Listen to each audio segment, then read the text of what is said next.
Permítanme sintonizar aparatitos.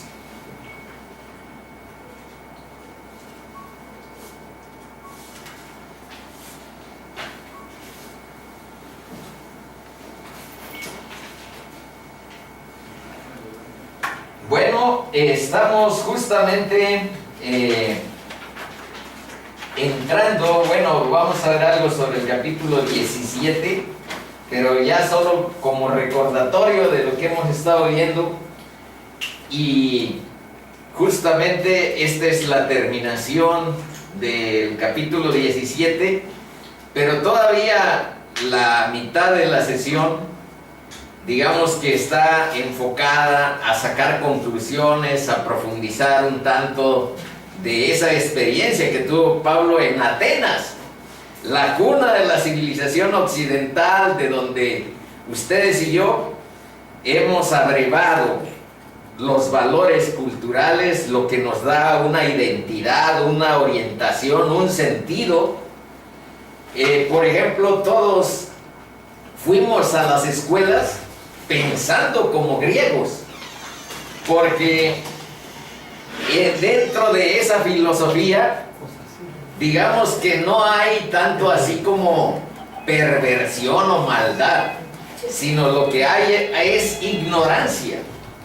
Y dentro del pensamiento griego, si quieres resolver el problema de la maldad, de la oscuridad del ser humano, pues mándalos a las escuelas. El conocimiento, digamos que quita la maldad del ser humano, anula, neutraliza y ya nos vuelve buenos. Ustedes saben que eso es una explicación un tanto insuficiente, no es cierto. Hay los mismos seres corruptos que tienen altísimos niveles de estudios, o médicos que provocan o que intervienen a chicas para que aborten, y son médicos letrados y son especialistas en cirugía y provocan legrados y abortos. Y hay abogados que defienden cosas escalofriantes. Las defienden porque es su trabajo. Entonces, y bueno, yo fui a hacer ciertos posgrados. Soy posgraduado, pero fui un pecador tenebroso y un pecador denso, oscuro, espeso. ¿A dónde está que la fórmula de la educación, digamos que resuelve nuestra situación pecaminosa, nuestra condición humana? Pero, bueno, eso es lo que podemos más o menos relacionar. Más adelante hay aspectos un tanto más sistemáticos, más organizados sobre esto que estamos platicando, pero estamos en esa experiencia de Pablo en Atenas y tratando de sacar algunas conclusiones. Dice pues aquí que ahora manda a todos los hombres en todo lugar que se arrepientan, por cuanto ha establecido un día del juicio. Piénsenlo.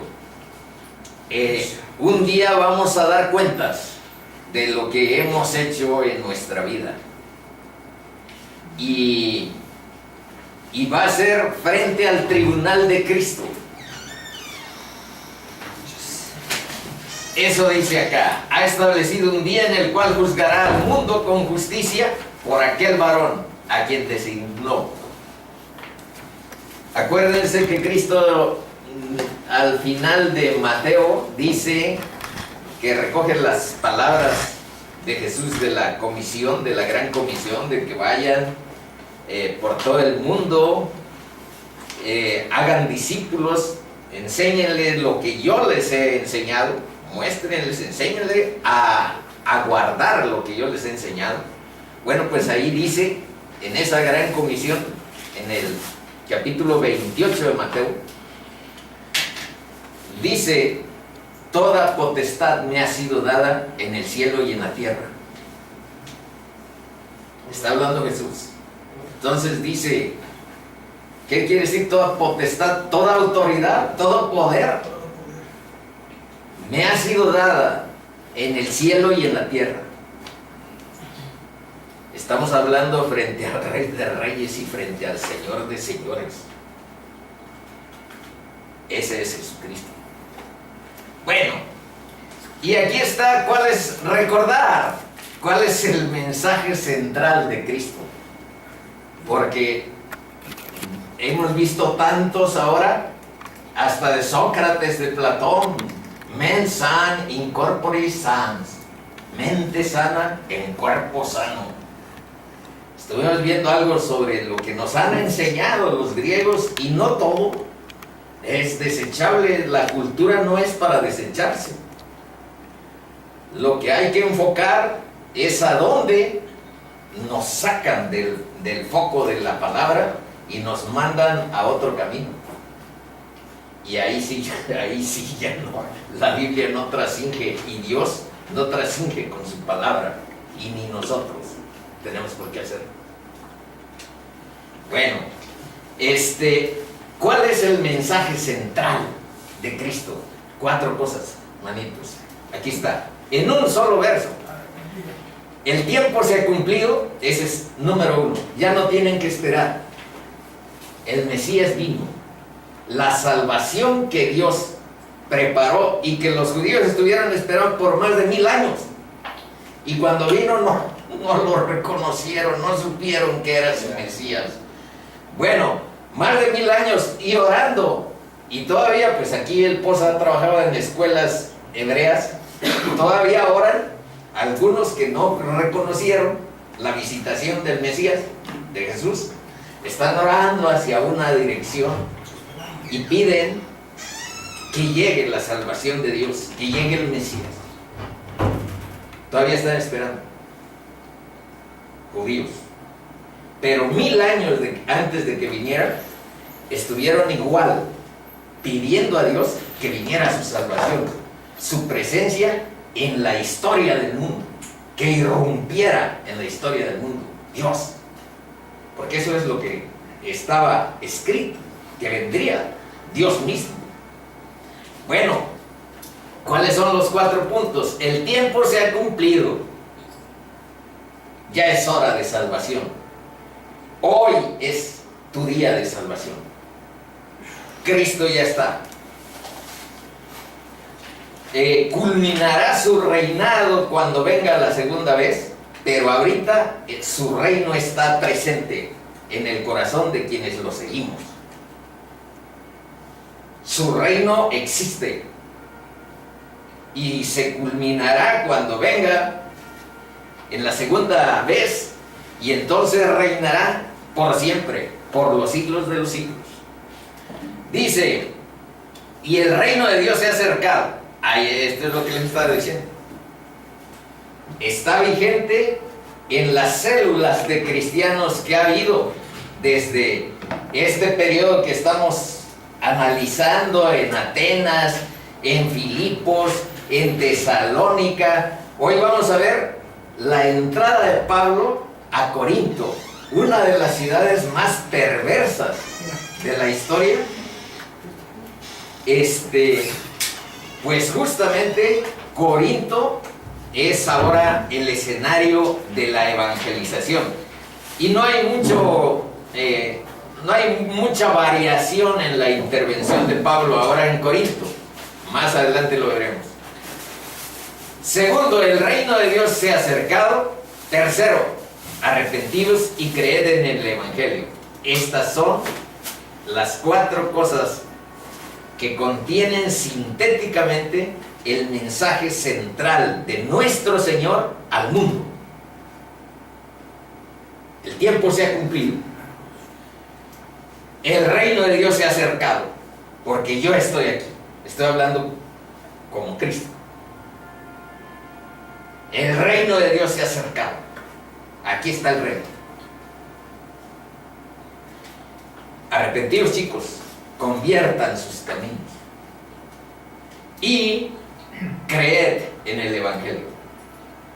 Bueno, y aquí está lo que Pedro dice en la segunda carta, capítulo 3, versículo 9, de aquellos que dicen, bueno, pero ya tardó mucho.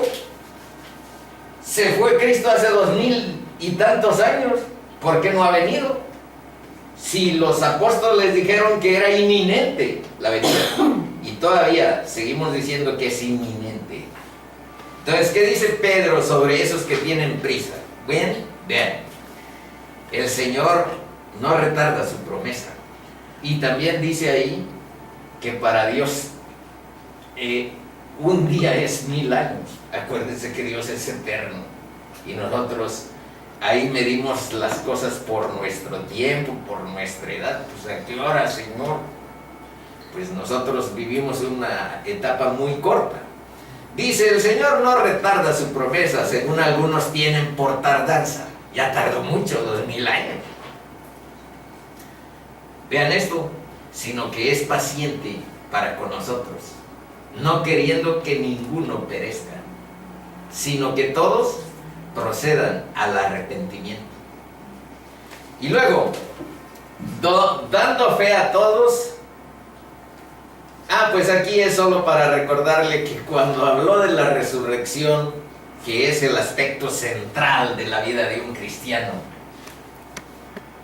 sin la resurrección de Cristo, Pablo dice, comamos y bebamos, porque entonces todos moriremos y no tenemos esperanza de tener vida eterna. No tenemos. Si Cristo no resucitó, comamos y bebamos, porque mañana moriremos. Lo dice Pablo, lo dice la Biblia. Entonces es un aspecto central en la fe de un cristiano. La resurrección de Cristo es la nueva vida para ti y para mí, y es la vida eterna de creer en Él. Por eso estuvimos cantando hace rato lo que cantamos, de que Él derrotó a la muerte y la derrotó para que tú y yo no la conozcamos.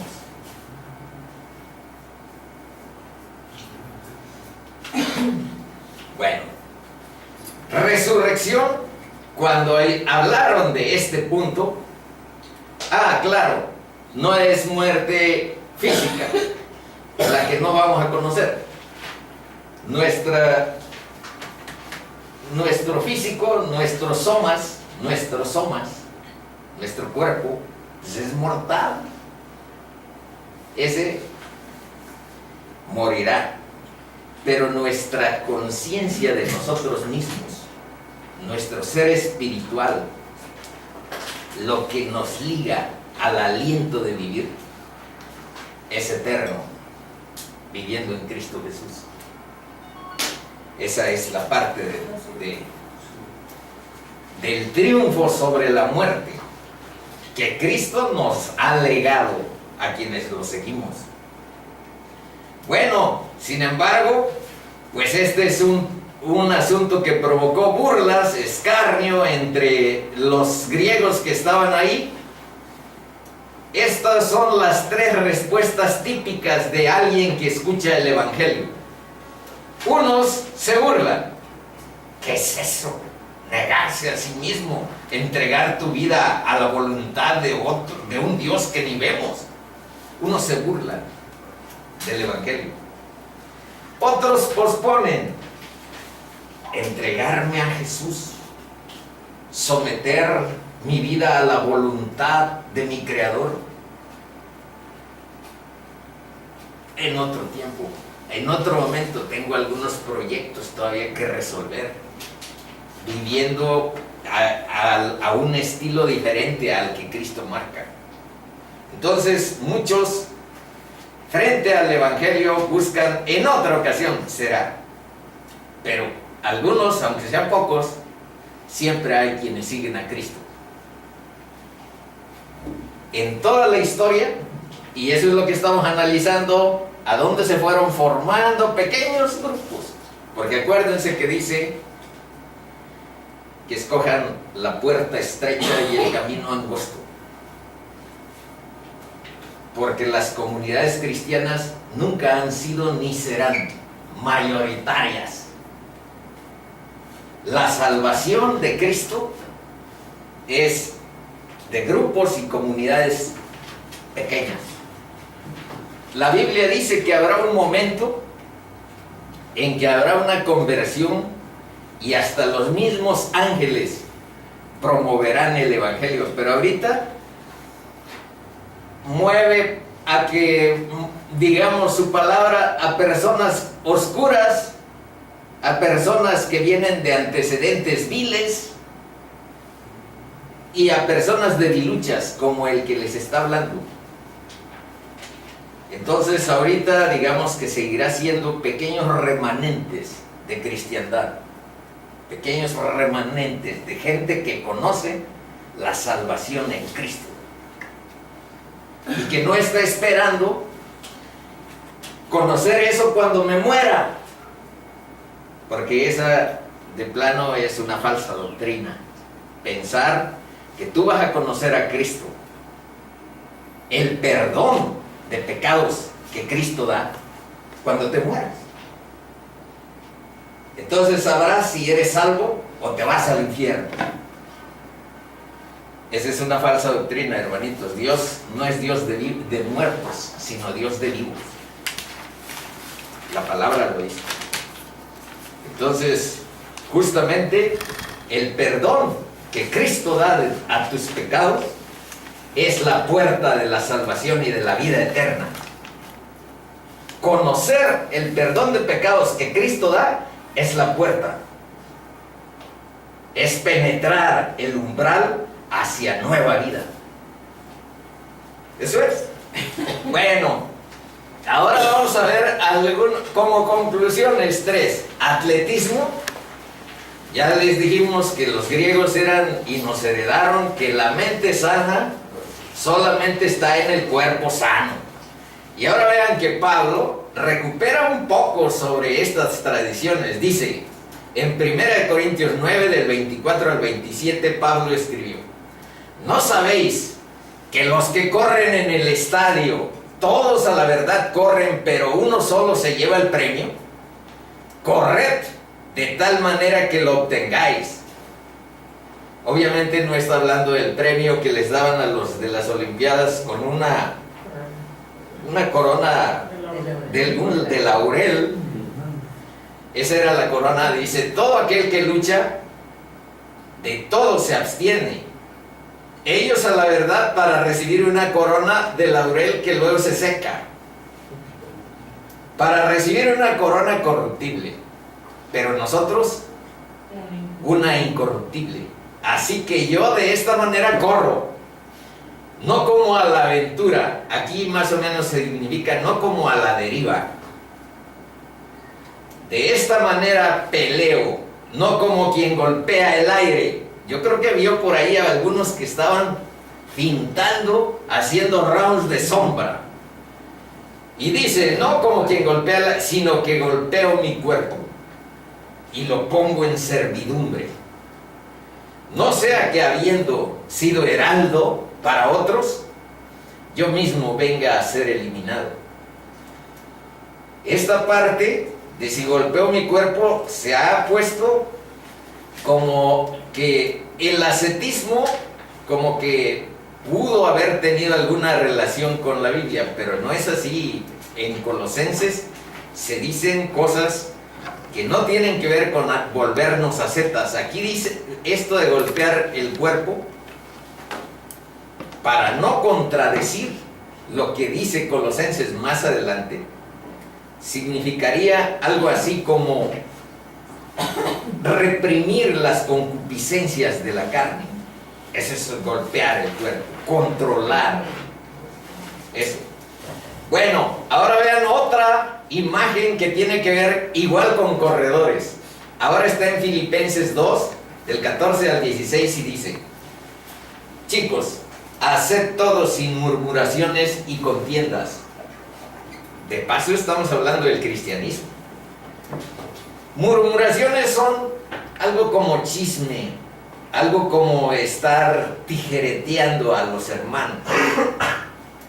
Bueno, haced todo sin murmuraciones y contiendas, peleas innecesarias, para que seáis irreprensibles y sencillos, hijos de Dios, sin mancha, en medio de una generación maligna y perversa, en medio de la cual resplandecéis como luminares en el mundo, asidos de la palabra de vida, para que en el día de Cristo, y vean, aquí viene la imagen del atletismo, para que en el día de Cristo yo pueda gloriarme de que no he corrido en vano, ni en vano he trabajado. Pablo, como se dan cuenta, y más abajo hasta Hebreos no se sabe quién escribió esta carta de los Hebreos.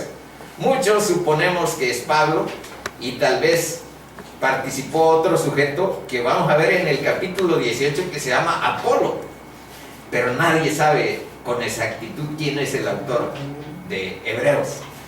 Bueno, ¿qué dice en Hebreos? Pero primero Filipenses, vean otra. Hermanos, yo mismo no pretendo haberlo ya alcanzado, pero una cosa hago, olvidando ciertamente lo que queda atrás. Esta es una perspectiva de atleta. Olvidando ciertamente lo que queda atrás y extendiéndome a lo que está adelante, prosigo como atleta viendo la meta, al premio del supremo llamamiento de Dios en Cristo Jesús. Por supuesto, les digo que utiliza la experiencia, utiliza la cultura de los griegos, pero lo enfoca a las prioridades bíblicas y lo ubica dentro de lo que es el cristianismo. Bueno, y en Hebreos, ¿qué se dice? Por tanto, nosotros también, teniendo en derredor nuestra tan grande nube de testigos, es que en el capítulo 11 habla de todos los que han sido héroes de la fe. En el capítulo 11 de Hebreos, entonces dice, teniendo en derredor a Moisés, a Elías, a todos, a David, esa grande nube de testigos, a Sansón, despojémonos de todo peso. Otra vez algo del atletismo, fíjense, despojémonos de todo peso y del pecado que nos asedia, y corramos con paciencia la carrera que tenemos por delante. Ahí está la perspectiva bíblica del uso de ese concepto que viene de los griegos. Ahora, ¿qué dice la Biblia respecto a la filosofía? Con estas letras griegas dice filosofía. Veamos qué dice en Colosenses 2, del 8 al 10 y del 20 al 23. Vean, mirad, chicos, que nadie os engañe por medio de filosofías y huecas sutilezas según las tradiciones de los hombres, conforme a los rudimentos del mundo y no según Cristo. ¿Por qué? ¿Por qué? Porque en Él habita corporalmente toda la plenitud de Dios. Y vosotros estáis completos en Él. Esto lo dijo frente a la tentativa de aumentarle obras. Tienes que circuncidarte, tienes que hacer algunos sacrificios, tienes que llevar la ley de Moisés, tienes que cumplir la religiosidad. Bueno, Pablo dice no, ni legalismo, ni ascetismo, ni misticismo. ¿Qué cosa es misticismo? Ahí en la iglesia de Colosas se habían colado personas que adoraban a los ángeles y creían que tenían revelaciones nuevas que los ángeles les daban. Entonces se sentían superiores a quienes solo habían creído en Cristo. Se creían superiores porque ellos, además, los ascetas, además, digamos que sacrificaban mucho su cuerpo dándose azotes, cosas así. Y vean lo que aquí dice. Dice y vosotros estáis completos en Él. No necesitas estos, que es la cabeza de todo principado y potestad. Pues si habéis muerto con Cristo en cuanto a los rudimentos del mundo, ¿por qué? Como si vivieseis en el mundo, os sometéis a preceptos tales como: no manejes, no gustes, ni aun toques, en conformidad a mandamientos y doctrinas de hombres. Este es el asunto más difícil de desterrar en nuestra sociedad. Hay muchas cosas que se basan en mandamientos y doctrinas de hombres, no en la palabra de Dios. Y aquí hemos visto que esas son las grandes desviaciones que han provocado que haya gente que no entiende el camino de Cristo y que no lo está siguiendo en su vida. Cosas que todas se destruyen con el uso. Bueno, es pregunta, porque como si vierais os sometéis a estos preceptos, cosas que todas se destruyen con el uso, tales cosas, estos mandamientos de hombres, el ascetismo, el misticismo, el legalismo, tales cosas tienen a la verdad cierta reputación de sabiduría en culto voluntario, en humildad y en el caso del ascetismo, en duro trato del cuerpo. Parece, pero no tienen valor alguno contra los apetitos de la carne. Ese es el problema. Las doctrinas de hombres, aunque parecen morales, aunque parecen bonitas, agradables, no tienen poder frente al pecado. Solo Cristo te da poder, solo el Espíritu Santo te da poder frente al pecado. Ese es el camino. Bueno, para que sean consolados sus corazones, esto es otra de Colosenses, pero esto se refiere a algo anterior a lo que acabo de leer. Son los versículos 2 y 3 del mismo capítulo 2 de Colosenses. Veamos qué dice.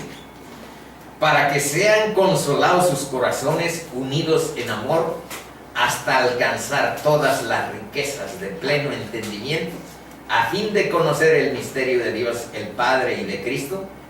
Y vean esto: en quien están escondidos todos los tesoros de la sabiduría y del conocimiento. Ahí están. Y la verdad sí existe. La verdad es Cristo. Bueno, pero eso... Y luego la democracia, ¿qué dice la Biblia sobre este otro valor de los griegos? Veamos qué dice Pedro en la primera carta, capítulo 2, el versículo 11, que es este chiquito, y luego del 13 al 17, que empieza aquí y aquí termina. Vamos a ver. Amados, yo os ruego, como a extranjeros y peregrinos, ya ahí nos da una clasificación, en vez de decirnos mexicanos, ama tu patria, ama tu pendón tricolor y todas esas cosas que nosotros enseñamos, os ruego como a extranjeros y peregrinos, que os abstengáis de los deseos carnales que batallan contra el alma. Y ahora veamos la relación con el Estado. Dice: por causa del Señor, cristianos, seguidores de Cristo, chicos, someteos a toda institución humana, ya sea al rey como a superior, ya a los gobernadores, como por él enviados para castigo de los malhechores y alabanza de los que hacen bien, porque esta es la voluntad de Dios, que haciendo bien hagáis callar la ignorancia de los hombres insensatos, como libres, pero no como los que tienen la libertad como pretexto para hacer lo malo, sino como siervos de Dios. Y más adelante van a ver un esquema acerca de qué significa esto de ser siervos de Dios. Y vean, honrad a todos. Esa es la perspectiva de un cristiano frente al poder y frente a gobernantes como Peña incluso. Vean lo que dice: amad a los hermanos, temed a Dios y honrad a Peña Nieto. Sí. Corrupto. Esa es la... Ya sé que cuesta, ya sé que frente a personajes siniestros, oscuros y con antecedentes pero la palabra es inflexible y es clara. Así es. Entonces, tenemos que tener una relación de respeto y de honrar a nuestros gobernantes, orar por ellos. La práctica que debiéramos aquí fortalecer es orar por Adela, orar por Astudillo, orar por López Obrador. Es el procedimiento de activar el poder de Dios en torno a las necesidades que socialmente nos tienen apabullados. Apabullados, no pueden ellos. ¿A dónde van a resolver los problemas de Acapulco, Adela? La delincuencia, la corrupción, la inmoralidad sexual que abunda y brilla y anda en todos lados. ¿Cómo puede encauzar una ciudad caótica? ¿A dónde? Chicos, oremos por nuestros gobernantes. Que Dios les ayude a encontrar las decisiones y la sabiduría para tomarlas acertadamente en función, cuando menos, de estas dos cosas. Vean para lo que bíblicamente están ahí las autoridades. Dos cosas. Una, para castigo de los malhechores. Uno, frenar el mal. Y dos, para alabanza de los que hacen bien. Y si vamos a un capítulo que es el capítulo 13 de Romanos, van a encontrar las mismas ideas que Pedro en Pablo, porque Romanos lo escribió Pablo. Pero Pedro, es esto lo que estamos leyendo, y vean, castigo de los malhechores y alabanza de los que hacen bien. Para eso están. Por eso dice que debemos de tener una relación respetuosa con ellos y orar por ellos. Bueno, continuamos. Vean lo que dijo Cristo en relación a la polaca, a la política. Respondió Jesús. Estaba con Pilato. ¿Eres tú el rey de los judíos? Le dice Pilato, Poncio Pilato. Bueno, respondió Jesús y le dijo, mi reino no es de este mundo. Si mi reino fuera de este mundo, mis servidores pelearían para que yo no fuera entregado a los judíos. Pero mi reino no es de aquí. Le dijo entonces Pilato, luego eres tu rey. Porque finalmente el delito que históricamente está registrado por las autoridades romanas para justificar la crucifixión era sedición, que significa que alguien se hacía pasar usurpando una función pública.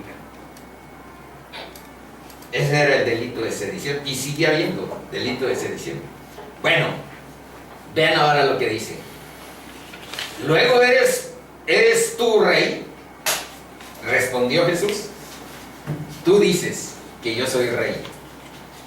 Y ahora vean, esto es de lo más elevado de lo que Cristo dijo aquí encarnado como hombre. De lo más elevado. Vean, yo para esto he nacido.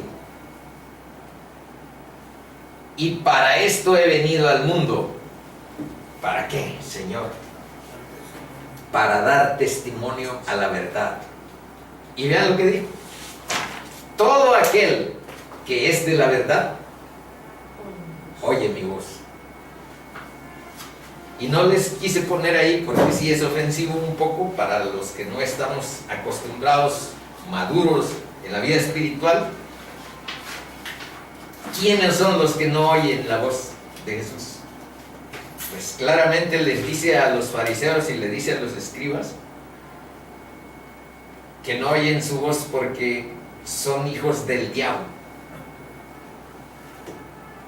Eso es. En algún momento, si quieren, ponemos eso, aunque suena muy duro, pero las ovejas o descarriadas del rebaño del Señor oyen su voz, aunque venga de una fuente X. Las ovejas descarriadas del rebaño del Señor oyen la voz de Cristo. Y esas ovejas descarriadas, tarde o temprano, Cristo mismo las rescatará y las ubicará en el camino. En su camino, en el único camino, no hay muchos, de regreso al Padre. Bueno, Mateo 20, 25, 28, otro aspecto de la política.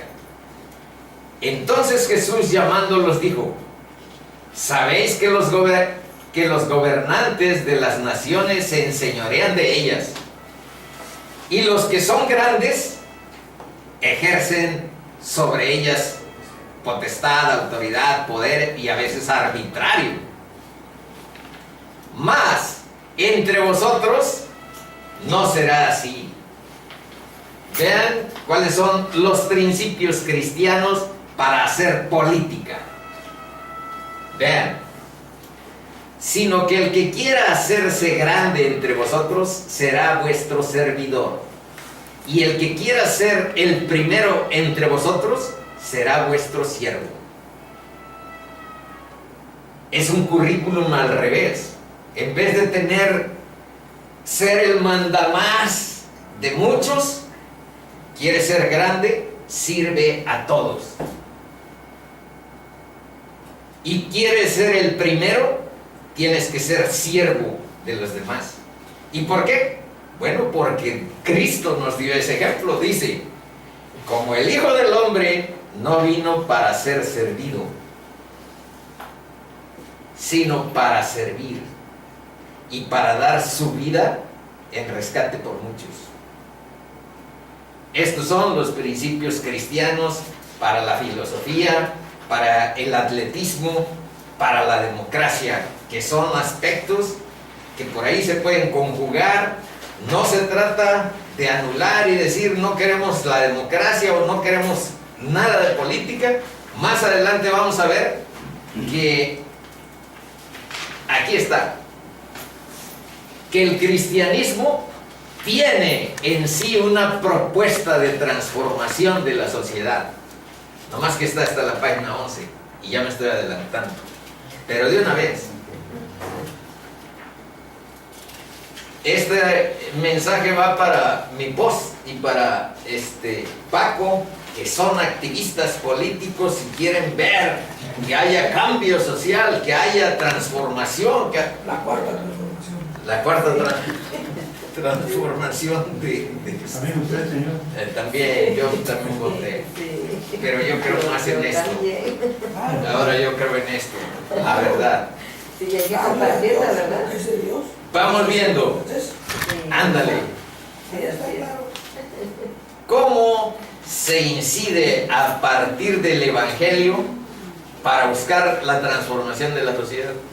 Chicos, es un cambio de adentro del ser humano individual hacia afuera. Si Dios no cambia tu corazón, si tu alma no se arrepiente y tu vida se regenera por la presencia del Espíritu Santo en tu vida, entonces tú sigues siendo un ser medianamente moral, pero con un corazón corrupto. Entonces, primero son vidas regeneradas, almas arrepentidas, y entonces sí sirve el Evangelio para reformar la cultura. Yo antes, cuando me pasaba un alto o me paraba un policía, lo primero era buscar si traía un billete de 50 o traía un billete de a 100 o lo que fuera, porque pues estás acostumbrado a que con un billetito y adiós ya está entendido. Esa es una cultura de corrupción que tarde o temprano tú tienes que pagar. La ves chiquita, pero esa chiquita es parte de una serie, una cadena que ahorita nos tiene asfixiados en esta ciudad, en este país, y ya no la aguantamos. Bueno, si tu alma está regenerada, si tu vida está regenerada, ya no puedes. Ya no puedes. Y es más fácil que le digas a un policía, porque te están esperando. Ya no te pasas el rato. Te están esperando, no, pero puedes tener alguna infracción. Yo una vez llevaba las luces apagadas de mi carrito. Llevaba las luces apagadas y ya estaba noche, me pararon. Y como no me ponía bien con el billetito,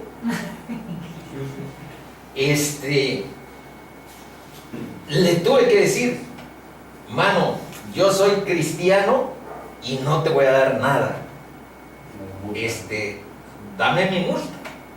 Pero aquel se tardaba y se tardaba porque estaba seguro que yo iba a renunciar a estar perdiendo mi tiempo y me iba a doblar frente a sus reglamentos. Así. Tal vez eso pensó porque ya me tenía, ya me tenía ahí medio desesperado. Hizo mal de noche. También, hermanitos, todo eso que tiene que ver con alcohol, con inmoralidades, etcétera, solamente cuando vives con un corazón regenerado y con la presencia del Espíritu de Dios en tu vida, podemos incidir en que algo de la cultura se reforme. Y además, si recuperamos la historia, chicos, los cristianos han transformado la sociedad. El esclavismo fue un cristiano en la corte de Inglaterra que llevó por primera vez una iniciativa de ley para abolir la esclavitud. No más que tardó como 12 años en que esa iniciativa de ley tuviera éxito. ¿Por qué? Porque sacaban cuentas lo que tenían que pagarle a los esclavistas por liberar a los esclavos, y resultaba que era una cantidad que doblaba el Producto Interno Bruto de Inglaterra, del Reino Unido. Entonces decían, ¿y de dónde vamos a sacar todo este dinero? No, y se fue aplazando año tras año. Y muchas cosas, la Cruz Roja, los jardines de niños, la pedagogía, la didáctica popular, ¿de dónde vino? De Juan Amós Comenio. ¿De dónde vinieron los kindergarten? De Froebel, Federico Froebel. Y estudien los antecedentes de Federico Froebel. Cristiano que quería llevar su ministerio cristiano con niños para enseñarles eso. La Cruz Roja también, y el que popularizó la pedagogía, la didáctica, para que la educación de las masas agarrara más gente y pudiera más gente acceder a la Biblia, porque ese era el principio. Investiguen cuáles son los antecedentes de Juan Amós Comenio, el padre de la pedagogía moderna. Investiguen. Y entonces verán que estas cosas no son un sueño, son algo que se ha ido trasnochando y que ahora ya no tiene tanta funcionalidad, porque somos egoístas, porque estamos aquí anclados en el relativismo, en el hedonismo, en el consumismo. Esto nos ha parecido más bonito. ¿Qué significa relativismo? que ya no creemos que haya una verdad absoluta, que cada uno tiene su propia verdad, pero hay aquel que diga, Cristo dijo, yo soy la verdad, yo soy el camino, yo soy la verdad y la vida. Sí hay una verdad y es Cristo. Bueno, dilo y verás. El que dice tener una verdad absoluta es intolerante. Eso es lo que hemos abrevado en esta cultura de la que estamos analizando. Luego, el hedonismo. Lo que importa es mi propio gusto y lo que importa es mi placer. Y el consumismo, no el comunismo, el consumismo. Tanto tienes, chico, tanto vales. Vivimos para consumir, para disfrutar de la sociedad de consumo. Un solo verso de lo que dice Cristo respecto a esta perspectiva de la vida. Un solo verso. Lucas 12, 15. Vean lo que dijo Cristo. Y les dijo, mirad, chicos, y guardaos de toda avaricia, porque la vida del hombre no consiste en la abundancia de los bienes que posee. Así es que ahí está. Ahora rápidamente, porque aquí ya vamos a entrar al capítulo 18. Rápidamente hay que ver el Evangelio sintético y hay que ver algunas implicaciones en una sola frase. Bueno, dice, ser cristiano es dejar de ser tú para ser Dios en ti. Dejar de ser tú autosuficiente, tú soberbio, tú independiente, para ser Dios en ti. Esto Pablo en algunas ocasiones dijo, pues ya no vivo yo, sino vive Cristo en mí. Y todo lo que vivo en la carne, lo vivo en la fe del Hijo de Dios. Entonces, ese es el sentido de para ser Dios en ti. Aquí está cuando uno es ególatra, cuando uno es egoísta, cuando uno es altivo e independiente. Le das una partecita por aquí a Dios si quieres, o a una religión, le lo va a destinar una hora el domingo a Dios. Todo lo demás es yo y mi vida. Bueno, vivir, dejar de ser tú para ser Dios en ti, es poner en vez de tu ego a Dios en el centro de tu corazón. Y dejar que la guía del Espíritu Santo, mediante las Escrituras, mediante la comunión con Dios, impregne tu vida, tu trabajo, tu familia, tu sociedad, tu cultura. Pero ya el egoísmo, ya no vivo yo, sino Cristo vive en mí. ¿Y qué hago con mis propósitos, mis proyectos, mi trabajo, mi entretenimiento? Simplemente agrégalos a la prioridad de buscar primero el reino de Dios. Les quité Mateo, donde decía buscad primero el reino de Dios y su justicia. Aquí nada más dice el reino de Dios. Y todas estas cosas os serán añadidas. Conclusión. Cristo ocupa un lugar tan central en nuestra vida y solo ese lugar puede ocupar. Si piensas que lo puedes invitar como segundo, como tercero, no estás hablando con el Señor de señores. No estás hablando con Dios, estás hablando con un diosito. Algo creado por tu imaginación. Vete a la luz de la Biblia. Vete a lo que dice la palabra. Y vas a descubrir al Dios verdadero, soberano sobre todo, creador de todo lo que nos rodea. Entonces, Ya no se trata de aceptar un mensaje, sino de establecer una relación de vida. Entonces el cristianismo no es una religión, es una relación con Dios en nueva vida, es una forma de vida. No es para que sigas a fulano o a merengano, es para que sigas a Cristo.